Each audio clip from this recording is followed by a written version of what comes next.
കുടവയറ്, അമിതവണ്ണം ഇന്ന് എല്ലാവരിലും ഇത് കോമൺ ആയിട്ട് കണ്ടുവരുന്നുണ്ട്.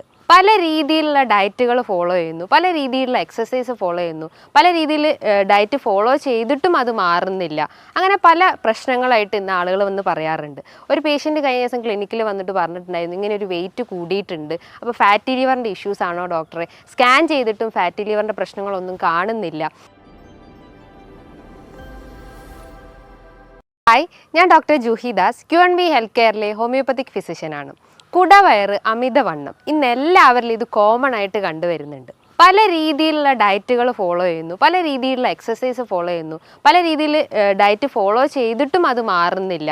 അങ്ങനെ പല പ്രശ്നങ്ങളായിട്ട് ഇന്ന് ആളുകൾ വന്ന് പറയാറുണ്ട്. ഒരു പേഷ്യൻറ്റ് കഴിഞ്ഞ ദിവസം ക്ലിനിക്കിൽ വന്നിട്ട് പറഞ്ഞിട്ടുണ്ടായിരുന്നു, ഇങ്ങനെ ഒരു വെയിറ്റ് കൂടിയിട്ടുണ്ട്, അപ്പോൾ ഫാറ്റി ലിവറിൻ്റെ ഇഷ്യൂസ് ആണോ ഡോക്ടറെ? സ്കാൻ ചെയ്തിട്ടും ഫാറ്റി ലിവറിൻ്റെ പ്രശ്നങ്ങളൊന്നും കാണുന്നില്ല, ഡയറ്റുകൾ എടുത്തിട്ടും ഇത് മാനേജ് ചെയ്യാൻ പറ്റുന്നില്ല. അവർക്ക് വെയിറ്റ് കൂടുകയും ചെയ്തിട്ടുണ്ട്, അതോടൊപ്പം തന്നെ കുടവയറിൻ്റെ പ്രശ്നങ്ങളുണ്ട്. അതായത് പ്രഗ്നൻസിക്ക് ശേഷമൊക്കെ വെയിറ്റ് കൂടിയിട്ടുള്ള ഒരു പ്രശ്നങ്ങളായിട്ട് ഇന്ന് പല ആളുകളും വന്ന് പറയാറുണ്ട്. അപ്പോൾ എങ്ങനെയാണ് ഈ കുടവയറ് വരുന്നത്, അല്ലെങ്കിൽ അമിതവണ്ണത്തിൻ്റെ കാരണങ്ങൾ എന്തൊക്കെയാണ്, നമുക്ക് എങ്ങനെ അത് മാനേജ് ചെയ്യാം? എന്തെങ്കിലും ഫുഡ് ഐറ്റംസ് നമ്മൾ ഭക്ഷണത്തിൽ ഉൾപ്പെടുത്തണോ, അല്ലെങ്കിൽ എന്തെങ്കിലും എക്സസൈസ് നമ്മൾ ഉൾപ്പെടുത്തണോ? അപ്പോൾ ഇത്തരം സംശയങ്ങൾ എല്ലാവർക്കും തന്നെ ഉണ്ടാവാറുണ്ട്. അപ്പോൾ അത്തരം സംശയങ്ങൾക്കുള്ള ഒരു ആൻസറാണ് ഇന്നത്തെ വീഡിയോയിലൂടെ ഞാൻ പറയുന്നത്. അമിതവണ്ണം അല്ലെങ്കിൽ കുടവയറ് എങ്ങനെയാണ് ഉണ്ടാവുന്നത്, അതിൻ്റെ കാരണങ്ങൾ എങ്ങനെയൊക്കെയാണ്? അപ്പം മെയിനായിട്ട് അമിതവണ്ണം എന്ന് പറയുമ്പം അവരെ ബോഡി മാസ് ഇൻഡെക്സ് ഒരു 35-നേക്കാട്ടും എബോവ് ആണെങ്കിൽ അവർക്ക് അമിതവണ്ണത്തിൻ്റെ കാറ്റഗറിയിൽ പെടുത്തുക. അപ്പോൾ ഈ ഒരു ബോഡി മാസ് ഇൻഡെക്സ് എന്ന് പറയുമ്പം നമ്മൾ ഹൈറ്റിന് പ്രൊപ്പോർഷണലായിട്ട്, അല്ലെങ്കിൽ നമ്മൾ ആ ഒരു വെയിറ്റ് ഹൈറ്റ് പ്രൊപ്പോർഷണൽ ഈക്വാലിറ്റി ഉണ്ടാവണം. അതാണ് ഈ ബോഡി മാസ് ഇൻഡെക്സ് എന്ന് പറയുന്നത്. അപ്പോൾ അതൊരു 35 എബോവ് കടന്നു കഴിഞ്ഞാൽ നമുക്ക് അമിതവണ്ണം ഉണ്ടെന്ന് നമുക്ക് പറയാം. അമിതവണ്ണവും കുടവയറും ഇത് വരാൻ ഒരുപാട് കാരണങ്ങളുണ്ട്. ഒരുപാട് കാരണങ്ങൾ എന്ന് പറയുമ്പം നമ്മൾ ഇന്നത്തെ ലൈഫ് സ്റ്റൈലിൽ ഉണ്ടാകുന്ന ചേഞ്ചസ് ആണ് മെയിനായിട്ട്. ലൈഫ് സ്റ്റൈൽ ചേഞ്ചസ് എന്ന് പറയുമ്പോൾ നമ്മൾ കഴിക്കുന്ന ഭക്ഷണ രീതിയിൽ ഉണ്ടാകുന്ന മാറ്റങ്ങൾ. അതായത് ഒരു പ്രോപ്പർ ടൈമിങ്ങിൽ അവിടെ ഫുഡ് കഴിക്കുന്നില്ല. രാവിലെ ഒരു 7 to 8 എന്ന് പറയുമ്പോൾ ആ ബ്രേക്ക്ഫാസ്റ്റ് ചിലപ്പം അവരൊരു 10 to 11 കഴിക്കുന്നു, ആ ഒരു ടൈമിങ്ങിൽ കഴിക്കുന്നു. അതേപോലെ തന്നെ ഇപ്പോൾ ലഞ്ച് കഴിക്കുകയാണെങ്കിൽ തന്നെ നല്ല ഹെൽത്തി ഫുഡിന് പകരം അവർ കൂടുതലായിട്ടും ഈ ഒരു അൺഹെൽത്തി ഫാറ്റ് അടങ്ങിയിട്ടുള്ള ഭക്ഷണങ്ങൾ എടുക്കുന്നു, ഓവർ ഫ്രൈഡ് ഐറ്റംസ് എടുക്കുന്നു. അതായത് അതേപോലെ തന്നെ കാർബണേറ്റഡ് ഡ്രിങ്ക്സ്, അധികം മധുരേറിയ ഭക്ഷണങ്ങൾ, ഇതൊക്കെ നമ്മളെ ഭക്ഷണത്തിൽ ഉൾപ്പെടുത്തി കഴിഞ്ഞ് കഴിഞ്ഞാലാണ് നമുക്ക് ഇത്തരം കുടവയറും അല്ലെങ്കിൽ അമിതവണ്ണത്തിൻ്റെ പ്രശ്നം ഉണ്ടാവുന്നത്. അപ്പം പല പേഷ്യൻസും ചോദിക്കാറുണ്ട്, ഈ കുടവയർ ഉണ്ടാവാൻ എന്തൊക്കെയാണ് ഡോക്ടറെ കാരണങ്ങൾ? ഫാറ്റി ലിവർ ഇഷ്യൂസ് ആണോ അതിൻ്റെ ഒരു കാരണമായിട്ട് നമുക്ക് പറയാം? അല്ലെങ്കിൽ ഫൈബ്രോയിഡ് കേസസിൽ ഇങ്ങനത്തെ കുടവയറിൻ്റെ പ്രശ്നങ്ങൾ ഉണ്ടാവുമോ? അല്ലെങ്കിൽ PCOD പ്രശ്നങ്ങൾക്ക് കുടവയറിൻ്റെ ഇഷ്യൂസ് ഉണ്ടാവുമോ? അല്ലെങ്കിൽ PCODൻ്റെ കേസസിൽ എന്തുകൊണ്ട് ഡോക്ടറെ വെയിറ്റ് കൂടുന്നു? അല്ലെങ്കിൽ തൈറോയിഡിൻ്റെ ഇഷ്യൂസ് വന്നു കഴിഞ്ഞാൽ അവർക്ക് എന്തുകൊണ്ട് വെയിറ്റ് കൂടുന്നു? ഇങ്ങനെ കുറേ സംശയങ്ങൾ പേഷ്യൻസ് ഓരോ കോൾ വരുമ്പോൾ ഒക്കെ ചോദിക്കാറുണ്ട്. അപ്പോൾ വെയിറ്റ് കുറയ്ക്കുക എന്ന് പറയുന്നതിനുപരി നമ്മളെ ഭക്ഷണ രീതിയിൽ മെയിനായിട്ട് അവിടെ ഫോക്കസ് ചെയ്ത് കഴിഞ്ഞാൽ നമ്മളെ വെയിറ്റ് തനിയെ കുറഞ്ഞു വന്നോളൂ. എപ്പോഴും നമ്മൾ ഫോക്കസ് ചെയ്യേണ്ടത് നമ്മളെ വെയിറ്റും ഭക്ഷണവും ഈക്വാലിറ്റി ആവണം. അതായത് നമ്മൾ കഴിക്കുന്ന ഭക്ഷണത്തിനനുസരിച്ചായിരിക്കും നമ്മളെ ബോഡിയിൽ അത്രയും കൊഴുപ്പും അല്ലെങ്കിൽ എനർജിയും ഒക്കെ നമ്മളെ ബോഡിയിൽ അബ്സോർബ് ചെയ്യപ്പെടുന്നത്. അപ്പം നമ്മളെപ്പോഴും നമ്മൾ ഫോക്കസ് ചെയ്യേണ്ടത് നമ്മളെ ഭക്ഷണ രീതികൾ തന്നെയാണ്. അപ്പോൾ ഈ കുടവയറിൻ്റെ അല്ലെങ്കിൽ അമിതവണ്ണത്തിൻ്റെ ഒരു കാരണം എന്ന് പറഞ്ഞു കഴിഞ്ഞാൽ നമ്മൾ കഴിക്കുന്ന ഭക്ഷണങ്ങൾ എന്നുള്ള, അതായത് അധികം മധുരേറിയിട്ടുള്ള ഭക്ഷണങ്ങൾ, അതായത് ഈ സ്വീറ്റ്നെസ് ഒക്കെ ആഡ് ചെയ്തിട്ടുള്ള, അല്ലെങ്കിൽ ഹൈ ഫ്രക്ടോസ് കോൺ സിറപ്പൊക്കെ നമ്മൾ ബേക്കറിയിൽ നിന്നൊക്കെ കിട്ടുന്ന ഈ കേക്ക്, അല്ലെങ്കിൽ പേസ്ട്രി, ബിസ്ക്കറ്റ്സ്, അതേ ലഡു, ജിലേബി, അങ്ങനെ ഓവർ മധുരേറിയിട്ടുള്ള ഭക്ഷണങ്ങളൊക്കെ നമ്മൾ കഴിക്കുക. പല ആളുകൾക്കുള്ളൊരു ശീലമാണ് ഈ ലഞ്ച് ടൈമിൽ അല്ലെങ്കിൽ ഒരു മീൽസിന് ശേഷം നമ്മൾ മധുരേറിയിട്ടുള്ള ഭക്ഷണങ്ങൾ കഴിക്കാൻ, അതായത് ലഡു, ജിലേബിയൊക്കെ പോലത്തെ ഭക്ഷണങ്ങൾ ഭക്ഷണത്തിന് ശേഷം കഴിക്കാൻ പല ആളുകളും ഇന്ന് കൊതിക്കാറുണ്ട്. അപ്പോൾ അവർക്ക് ആ ഒരു ക്രേവിങ് വന്നു കഴിഞ്ഞാൽ അവർക്ക് കണ്ടിന്യൂസ് ആയിട്ട് അത് ഫോളോ ചെയ്യേണ്ട അവസ്ഥ വരുന്നു. അതുമൂലം അവർക്ക് എന്ത് ചെയ്യും, ഡയബറ്റിസ്, അല്ലെങ്കിൽ fatty liver issues, fibroid issues ഒക്കെ വരുന്നുണ്ട്. അപ്പോൾ നമ്മൾ മെയിനായിട്ട് ശ്രദ്ധിക്കേണ്ട കാര്യങ്ങൾ എന്ന് പറഞ്ഞു കഴിഞ്ഞാൽ ഡയറ്റിൽ മെയിനായിട്ട് ഫോക്കസ് ചെയ്യാൻ ശ്രമിക്കുക, നല്ലൊരു എക്സസൈസ് മെയിൻറ്റെയിൻ ചെയ്യാൻ ശ്രമിക്കുക. അതേപോലെ തന്നെ നമ്മളെ കുടവയർ അല്ലെങ്കിൽ അമിതവണ്ണം ട്രിഗർ ചെയ്യുന്ന അതിന് കൂട്ടുന്ന ഒരു ഫാക്ടർ എന്ന് പറഞ്ഞു കഴിഞ്ഞാൽ നമ്മളെ വ്യായാമമില്ലാത്തൊരവസ്ഥ. വ്യായാമം ഇല്ലാത്തതെന്ന് പറയുമ്പം നമ്മളെപ്പോഴും ഒരു TV അല്ലെങ്കിൽ ഒരു കമ്പ്യൂട്ടറിൻ്റെ മുന്നിൽ കണ്ടിന്യൂസ് ആയിട്ട് ഒരു ലോങ് അവേഴ്സൊക്കെ ഇരിക്കുമ്പോൾ നമുക്ക് കുടവയർ വരാനുള്ള ചാൻസസ് ഉണ്ട്. അതേപോലെ തന്നെയാണ് ഒരു പ്രോപ്പർ ടൈമിങ്ങിൽ അവിടെ സ്ലീപ്പ് മെയിൻറ്റെയിൻ ചെയ്തിട്ടില്ലെങ്കിൽ പല രീതിയിലുള്ള ടെൻഷൻസും സ്ട്രെസ്സും ഒക്കെ ഉള്ള ആളുകളാണ് നമ്മളിൽ എല്ലാവരും. അപ്പോൾ ഒരു സ്ലീപ്പ് പാറ്റേൺസ് അവിടെ റെഡ്യൂസ്ഡ് ആയി കഴിഞ്ഞാൽ അല്ലെങ്കിൽ ഒരു 7 to 8 ആ ഒരു സ്ലീപ്പ് മെയിൻറ്റെയിൻ അവിടെ ചെയ്തിട്ടില്ലെങ്കിൽ അവർക്ക് ഈ ഒരു അമിതവണ്ണം അല്ലെങ്കിൽ തൈറോയിഡ് ഇഷ്യൂസും ഫാറ്റി ലിവർ ഇഷ്യൂസും ഒക്കെ വരാനുള്ള ഒരു ചാൻസസ് ഉണ്ട്. അപ്പോൾ ഈ കുടവയറിൻ്റെ ഏതൊക്കെ രീതിയിലാണ് കുടവയർ കാണപ്പെടുന്നത്, സ്ത്രീകളിൽ ഒരേപോലെയാണോ അല്ലെങ്കിൽ പുരുഷന്മാരിൽ ഒരേപോലെയാണോ എന്ന് നമുക്കിവിടെ നോക്കാം. കുടവയറ് അത് മെയിൻ ടൈപ്പ് എന്ന് പറയുമ്പോൾ പോട്ട് ബെല്ലി ഫാറ്റ്. ആ വാക്കുകൊണ്ട് ഉദ്ദേശിക്കാം പോട്ട് ബെല്ലി ഫാറ്റ് എന്ന് പറയുമ്പോൾ ഒരു പോട്ട് പോലെ അല്ലെങ്കിൽ ഒരു കലം പോലെ നമ്മളെ വാരിയലിൻ്റെ താഴെയായിട്ട് നമ്മളെ വയറ് ചാടി നിൽക്കുന്നത്. അതിനെയാണ് ഈ പോട്ട് ബെല്ലി ഫാറ്റ് എന്ന് പറയുന്നത്. അതിൻ്റെ ഒരു കാരണം എന്ന് പറഞ്ഞു കഴിഞ്ഞാൽ നമ്മൾ കഴിക്കുന്ന ഭക്ഷണങ്ങളാണ് മെയിനായിട്ട് പറയുന്നത്. അതായത് അധികം മധുരേറിയിട്ടുള്ള ഭക്ഷണങ്ങൾ, കൊഴുപ്പേറിയ ഭക്ഷണങ്ങൾ, നമുക്ക് വ്യായാമമില്ലാത്ത അവസ്ഥകൾ, അതേപോലെ ഒരു ഹെൽത്തി ഫാറ്റ് അവിടെ മെയിൻറ്റെയിൻ ചെയ്യാത്ത, ഇതൊക്കെയാണ് ഈ കുടവയർ അല്ലെങ്കിൽ ഈ ഒരു പോട്ട് ബെല്ലി ഫാറ്റ് കാരണങ്ങളായിട്ട് പറയുന്നത്. അപ്പോൾ അവരവിടെ മെയിൻറ്റെയിൻ ചെയ്യേണ്ട ഒരു കാര്യം എന്ന് പറഞ്ഞു കഴിഞ്ഞാൽ ഈ പറഞ്ഞിട്ടുള്ള കാര്യങ്ങളൊക്കെ കഴിവതും ഒഴിവാക്കാൻ ശ്രമിക്കുക. പകരം നല്ല രീതിയിലുള്ള ഹെൽത്തി ഫാറ്റ് മെയിൻറ്റെയിൻ ചെയ്യാൻ ശ്രമിക്കുക. ഹെൽത്തി ഫാറ്റ് എന്ന് പറയുമ്പോൾ നട്ട്സിൻ്റെ അകത്തുണ്ട്, സീഡ്സിൻ്റെ അകത്ത് അടങ്ങിയിട്ടുണ്ട്. അതേപോലെ തന്നെയാണ് നമ്മളെ ഭക്ഷണത്തിൽ omega-3 ഫാറ്റി ആസിഡ്സ് അടങ്ങിയിട്ടുള്ള ഭക്ഷണങ്ങൾ എടുക്കാൻ ശ്രമിക്കുക. ചെറിയ മത്സ്യങ്ങൾ, അയല, മത്തി, നെത്തോലി പോലത്തെ ചെറിയ മത്സ്യങ്ങൾ എടുക്കാൻ ശ്രമിക്കുക. ഇനിയിപ്പോൾ മത്സ്യങ്ങൾ നമുക്ക് ഡെയിലി കഴിക്കുന്ന ആളുകളൊക്കെ ആണെങ്കിൽ അവർ ഫ്രൈ ചെയ്ത് കഴിവതും ഒഴിവാക്കാൻ ശ്രമിക്കുക. കഴിവതും അത് നന്നായിട്ട് ബോയിൽ ചെയ്യാൻ ശ്രമിക്കുക. അതേപോലെ കോക്കനട്ട് ഓയിൽ തന്നെ യൂസ് ചെയ്യാൻ ശ്രമിക്കുക. റിഫൈൻഡ് ഓയിൽസ് കഴിവതും ഒഴിവാക്കാൻ ശ്രമിക്കുക. അതായത് സൺഫ്ലവർ ഓയിൽസ് ഒക്കെ ഉണ്ടെങ്കിൽ അതൊക്കെ ഒന്ന് പൂർണ്ണമായിട്ട് ഒഴിവാക്കാൻ ശ്രമിക്കുക. അതേപോലെ തന്നെ അവർ മെയിനായിട്ട് ഫോക്കസ് ചെയ്യേണ്ടതാണ് വൈറ്റമിൻ സി അടങ്ങിയിട്ടുള്ള ഭക്ഷണങ്ങൾ. വൈറ്റമിൻ സി എന്ന് പറയുമ്പം അതിൻ്റെ അകത്ത് സിട്രസ് ഫ്രൂട്ട്സ് വരാം, ഓറഞ്ച്, മൊസമ്പി, നെല്ലിക്ക, ജാമ്പക്ക, ഇതിൻ്റെ അകത്തൊക്കെ ഒരുപാട് വൈറ്റമിൻ സി അടങ്ങിയിട്ടുണ്ട്. ഇത് നമ്മുടെ പ്രതിരോധശേഷി വർദ്ധിപ്പിക്കുന്നു. അതുകൂടാതെ തന്നെ നമ്മുടെ സ്കിന്നിൽ എന്തെങ്കിലും ചതവോ അല്ലെങ്കിൽ ചുളിവോ ഒക്കെ ഉണ്ടെങ്കിൽ അതൊക്കെ ഒന്ന് മെയിൻറ്റെയിൻ ചെയ്യാൻ സഹായിക്കുന്നതാണ്. അപ്പോൾ നമ്മൾ എപ്പോഴും നമ്മൾ ഇമ്മ്യൂണിറ്റി ബൂസ്റ്റ് ചെയ്യുന്ന രീതിയിലുള്ള ഭക്ഷണങ്ങളും നമ്മുടെ ഡയറ്റിൽ ഉൾപ്പെടുത്താൻ ശ്രമിക്കുക. ഇതാണ് ഈ പോട്ട് ബെല്ലി ഫാറ്റ്. ഇനി രണ്ടാമതായിട്ട് ടയേർഡ് ബെല്ലി ഫാറ്റ് എന്ന് പറയാം. ടയേർഡ് ബെല്ലി ഫാറ്റ് എന്ന് പറയുമ്പോൾ 2 ടയറായിട്ട് നമ്മൾ ആ ഒരു വയറ് ചാടി കിടക്കുന്നത്.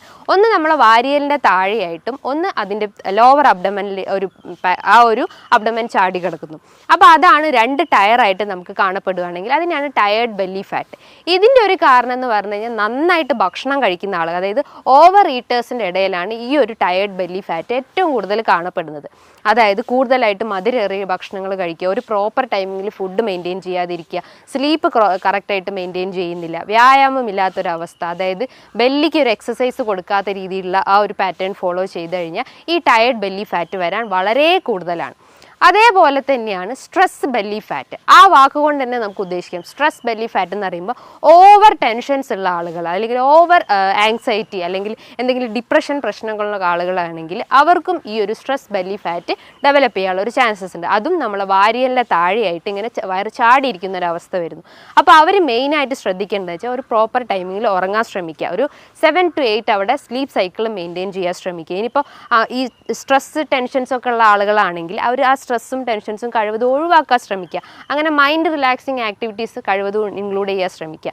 അതായത് നമുക്ക് ബുക്സ് വായിക്കാം, അല്ലെങ്കിൽ നല്ല രീതിയിൽ പാട്ടുകൾ കേൾക്കാം, അല്ലെങ്കിൽ യോഗ ചെയ്യാം, മെഡിറ്റേഷൻസ് ചെയ്യാം. ഇത്തരം ആക്ടിവിറ്റീസിൽ നമ്മൾ ഇൻവോൾവ് ചെയ്ത് കഴിഞ്ഞാൽ നമുക്ക് ഈ ഒരു സ്ട്രെസ്സിനെ നമുക്ക് കൺട്രോൾ ചെയ്യാൻ പറ്റും. സ്ട്രെസ്സ് കൺട്രോൾ ചെയ്താൽ തന്നെ നമ്മൾ ഈ ഒരു കുടവയറിൻ്റെ പ്രശ്നങ്ങളും നമുക്ക് ഒരുവിധം കൺട്രോൾ ചെയ്യാൻ പറ്റും. അടുത്തതായിട്ടാണ് moms belly fat. Moms belly fat എന്ന് പറയുമ്പോൾ ഒരു പ്രഗ്നൻസി അല്ലെങ്കിൽ ഡെലിവറിക്ക് ശേഷം സ്ത്രീകളിൽ കാണപ്പെടുന്ന ഒന്നാണ് ഈ മോംസ് ബെല്ലി ഫാറ്റ്. ഇവിടെയും ആ ഒരു കുടവയർ അല്ലെങ്കിൽ ആ ഒരു വാരിയലിൻ്റെ താഴെയായിട്ട് വയറ് ചാടി വരുന്ന ഒരു അവസ്ഥ വരുന്നു. അതായത് ഒരു സിസേറിയനൊക്കെ കഴിഞ്ഞ ആളുകളിലാണെങ്കിൽ ഇത് ഏറ്റവും കൂടുതൽ കോമൺ ആയിട്ട് കണ്ടുവരുന്നത്. അപ്പോൾ അവരും ആ ഒരു ബെല്ലി എക്സസൈസ് മെയിൻറ്റെയിൻ ചെയ്ത് കഴിഞ്ഞാൽ അവർ പ്രോപ്പറായിട്ട് ഡയറ്റൊന്നും മെയിൻറ്റെയിൻ ചെയ്യുക, അതോടൊപ്പം തന്നെ മെയിനായിട്ട് എക്സസൈസ് അവിടെ മെയിൻറ്റെയിൻ ചെയ്ത് കഴിഞ്ഞാൽ അവർക്ക് ഇത്തരം കുടവയറിൻ്റെ പ്രശ്നങ്ങളൊക്കെ ഒന്ന് കൺട്രോൾ ചെയ്യാൻ പറ്റും. അതേപോലെ തന്നെയാണ് ഈ PCOD പ്രശ്നങ്ങളുള്ള സ്ത്രീകളിൽ അവർക്കും ഈ കുടവയറിൻ്റെ പ്രശ്നങ്ങൾ കാണപ്പെടുന്നു, വെയിറ്റ് കൂടി വരുന്നു. അപ്പോൾ ഈ ഒരു PCOD കണ്ടീഷൻ എന്ന് പറയുമ്പം പോളിസിസ്റ്റിക് ഒവേറിയൻ ഡിസീസ് അല്ലെങ്കിൽ സിൻഡ്രോം എന്നൊക്കെ പറയും. ഇതിൻ്റെ ഒരു മെയിൻ കാരണം എന്ന് പറഞ്ഞു കഴിഞ്ഞാൽ ഇൻസുലിൻ റെസിസ്റ്റൻസ് ആണ്. ഇൻസുലിൻ റെസിസ്റ്റൻസ് എന്ന് പറയുമ്പോൾ എന്താണ്, നമ്മളെ ബോഡിയിൽ നമ്മൾ കഴിക്കുന്ന ആ ഒരു ഗ്ലൂക്കോസ് മോളിക്യൂൾസിനെ ഇൻസുലിൻ റിസപ്റ്റേഴ്സിന് കറക്റ്റായിട്ട് ഐഡൻറ്റിഫൈ ചെയ്യാൻ പറ്റാത്തൊരവസ്ഥ വരുന്നു. അതിനെയാണ് ഈ ഇൻസുലിൻ റെസിസ്റ്റൻസ് എന്ന് പറയുന്നത്. അപ്പോൾ അവിടെ ഈ ഗ്ലൂക്കോസിൻ്റെ സെൽസിൻ്റെ ആ ഒരു എനർജി കൺവേർഷൻ അവിടെ നടക്കുന്നില്ല. പകരം നമ്മൾ കഴിക്കുന്ന ഈ ഒരു കൊഴുപ്പേറിയ ഭക്ഷണങ്ങൾ അല്ലെങ്കിൽ മധുരേറിയിട്ടുള്ള ഭക്ഷണങ്ങളൊക്കെ കഴിക്കുമ്പോൾ അത് പല ഓർഗണിലൊക്കെ പോയി ഡിപ്പോസിറ്റ് ചെയ്യും. അതിനാണ് ഈ വിസറൽ ഫാറ്റ് എന്ന് പറയുന്നത്. പല ഓർഗണിൽ പോയി ഡിപ്പോസിറ്റ് ചെയ്യുന്നതിൻ്റെ ഒരു കാരണം എന്ന് പറഞ്ഞു കഴിഞ്ഞാൽ, അല്ലെങ്കിൽ അതിൻ്റെ ഒരു മെയിൻ സൈൻ എന്ന് പറയുന്നതാണ് ഈ ഫാറ്റി ലിവർ. അതായത് കരളിന് ചുറ്റും കൊഴുപ്പടിയുന്ന ഒരു അവസ്ഥയാണ് ഈ ഫാറ്റി ലിവർ എന്ന് പറയുന്നത്. അത് പല ഗ്രേഡുകളാക്കി തരം തിരിച്ചിട്ടുണ്ട്. അത് ഗ്രേഡ് 1, ഗ്രേഡ് 2, ഗ്രേഡ് 3, ഗ്രേഡ് 4. ഒരു ഗ്രേഡ് 4 എത്തിക്കഴിയുമ്പോഴാണ് ആ ലിവറിൻ്റെ ആ ഒരു ഡീജനറേഷൻ സ്റ്റേജിലോട്ട് പോയിട്ടുണ്ട്. അതായത് ഒരു സിറോസിസ് സ്റ്റേജിലോട്ട് കടന്നു പോയിട്ടുണ്ട്. അതിന് പ്രോപ്പറായിട്ട് ഫങ്ഷൻ ചെയ്യാൻ പറ്റുന്നില്ല. നമുക്കറിയാം നമ്മുടെ ശരീരത്തിലെ ഏറ്റവും വലിയൊരു അവയവമാണ് ഈ ലിവർ. അതായത് ഏറ്റവും കൂടുതൽ നമ്മുടെ ശരീരത്തിൽ പണിയെടുക്കുന്നതും ഈ ലിവർ തന്നെയാണ്. ഏറ്റവും കൂടുതൽ ഡീടോക്സിഫിക്കേഷൻ നടക്കുന്നു, നമ്മളെ ദഹന വ്യവസ്ഥ ഇമ്പ്രൂവ് ചെയ്യുന്നു, ബൈൽ സെക്രീഷൻ അതായത് നമ്മളെ ദഹനത്തിനെ ഇമ്പ്രൂവ് ചെയ്യുന്ന രീതിയിലുള്ള ആസിഡ് സെക്രീഷൻസ് അല്ലെങ്കിൽ ബൈൽ സെക്രീഷൻസിനെ പ്രൊമോട്ട് ചെയ്യുന്നു, പല രീതിയിലുള്ള എൻസൈം കൺവേർഷൻ അവിടെ നടക്കുന്നു, വിറ്റാമിൻസിനൊക്കെ സ്റ്റോർ ചെയ്ത് വെക്കുന്നു, അങ്ങനെ പല ഫാറ്റ് മെറ്റബോളിസത്തിന് സഹായിക്കുന്നു, കാർബോഹൈഡ്രേറ്റ് മെറ്റബോളിസത്തിന് സഹായിക്കുന്നു. അങ്ങനെ പല രീതിയിലുള്ള ഫങ്ഷൻസ് നമ്മളെ ബോഡിയിൽ ലിവർ ചെയ്യുന്നുണ്ട്. അപ്പോൾ ഈ ലിവറിന് എന്തെങ്കിലും ഒരു ഡാമേജ് പറ്റിക്കഴിഞ്ഞാലാണ് നമുക്ക് ഈ ഫാറ്റി ലിവർ പ്രശ്നങ്ങൾ ഉണ്ടാകുന്നത്, സിറോസിസ് പ്രശ്നങ്ങളൊക്കെ ലീഡ് ചെയ്യുന്നത്. ഈ ഒരു പോട്ട് ബെല്ലി ഫാറ്റ് വരാനുള്ള ഒരു കാരണം എന്ന് പറഞ്ഞു കഴിഞ്ഞാൽ ഈ ഫാറ്റി ലിവർ കേസസും സിറോസിസ് കേസസ് കൊണ്ടാണ് ഈ പോട്ട് ബെല്ലി ഫാറ്റ് ഉണ്ടാകുന്നത്. അപ്പോൾ ഈ പോട്ട് ബെല്ലി ഫാറ്റിൻ്റെ ഒരു മെയിൻ അപ്പിയറൻസ് നോക്കുമ്പോൾ അവർക്ക് കൈകാലുകളും അല്ലെങ്കിൽ ആ ഒരു റീജിയണൊക്കെ ഭയങ്കര ലീനായിട്ടും അല്ലെങ്കിൽ മെലിഞ്ഞിരിക്കുന്നത് നമുക്ക് കാണാം. പകരം അവരെ വയറ് മാത്രം ഇങ്ങനെ ചാടി വരുന്നു. അല്ലെങ്കിൽ ഒരു സിറോസിസ് പേഷ്യൻസിനൊക്കെ നോക്കുമ്പോൾ അവർക്കൊരു ലോവർ അബ്ഡമൻ മാത്രം ഇങ്ങനെ ചാടി വരുന്ന ഒരു അവസ്ഥ വരുന്നു. അതാണ് നമുക്ക് പോട്ട് ബെല്ലി ഫാറ്റ് ആണെന്ന് ഈസി ആയിട്ട് നമുക്ക് ഐഡൻറ്റിഫൈ ചെയ്യാൻ പറ്റുന്നത്. അതേപോലെ തന്നെയാണ് തൈറോയ്ഡ് രോഗികളിൽ ഇന്ന് വെയിറ്റ് കൂടി വരുന്നു. അതായത് ഹൈപ്പോ തൈറോയിഡിസം കേസസിൽ ആ പേഷ്യൻസിലൊക്കെ വെയിറ്റ് കൂടി വരുന്നത് കണ്ടിട്ടുണ്ട്. അപ്പോൾ പല ആളുകളും ചോദിക്കാറുണ്ട്, ഹൈപ്പോ തൈറോയിഡിസം എന്ന് പറയുമ്പോൾ ഡോക്ടറെ അവിടെ ഫങ്ഷൻസ് എല്ലാം ലോ ആണ്, അല്ലെങ്കിൽ ഹോർമോൺസ് എല്ലാം ലോ ആണല്ലോ, അപ്പോൾ എങ്ങനെയാണ് വെയിറ്റ് കൂടുന്നതെന്ന് ചോദിക്കാറുണ്ട്. അതിൻ്റെ ഒരു മെയിൻ പെത്തോളജി അല്ലെങ്കിൽ അതിൻ്റെ ഒരു ഫിസിയോളജിക്കൽ പാർട്ട് എന്ന് പറയുമ്പം അവിടെ ബേസൽ മെറ്റബോളിക് റേറ്റ് ലോ ആണ്. അതായത് ബേസൽ മെറ്റബോളിക് റേറ്റ് എന്ന് പറയുമ്പം നമ്മൾ കഴിക്കുന്ന ഭക്ഷണത്തിനെ എനർജി ആയിട്ട് കൺവേർട്ട് ചെയ്തിട്ട് അത് നമ്മൾ ആക്ടിവിറ്റീസിൽ ഇൻവോൾവ് ചെയ്യാൻ ശ്രമിക്കുന്നതാണ് ഈ ബേസൽ മെറ്റബോളിക് റേറ്റ് എന്ന് പറയുന്നത്. അപ്പോൾ ഈ ഹൈപ്പോ തൈറോയിഡിസം രോഗികളിലൊക്കെ ഈ ബേസൽ മെറ്റബോളിക് റേറ്റ് ലോ ആണ്. അപ്പോൾ അവർ കഴിക്കുന്ന കൊഴുപ്പേറിയിട്ടുള്ള ഭക്ഷണങ്ങൾ അല്ലെങ്കിൽ അധികം മധുരേറിയിട്ടുള്ള ഭക്ഷണങ്ങളൊക്കെ ആണെങ്കിലും അത് പല ഓർഗൻസിൽ പോയിട്ട് ഡിപ്പോസിറ്റ് ചെയ്യും. അതിൻ്റെ ഒരു എക്സ്റ്റേണൽ സൈൻ ആയിട്ടാണ് അവർക്ക് വെയിറ്റ് കൂടി വരുന്നത് കാണുന്നത്.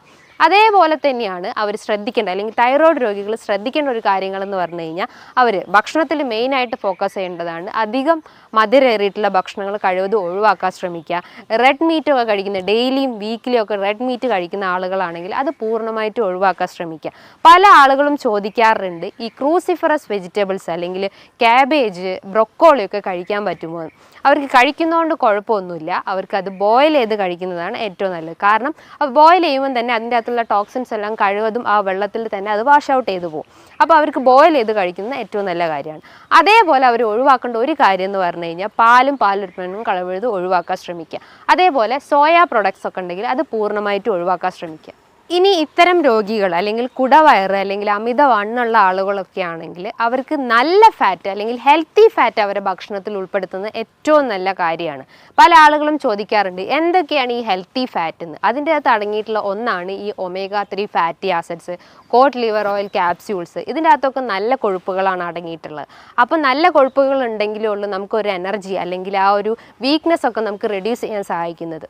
അപ്പോൾ നല്ല കൊഴുപ്പുകൾ അടങ്ങിയിട്ടുള്ള ഭക്ഷണങ്ങൾ എന്ന് പറയുമ്പം ധാന്യങ്ങളാവാം, അതായത് seeds, nuts, Brazil nuts, walnut, ബദാം, ഫ്ലാക്സ് സീഡ്സ്, പംകിൻ സീഡ്സ്. ഇതിൻ്റെ അകത്തൊക്കെ ഒരുപാട് നല്ല കൊഴുപ്പുകളാണ് അടങ്ങിയിട്ടുള്ളത്.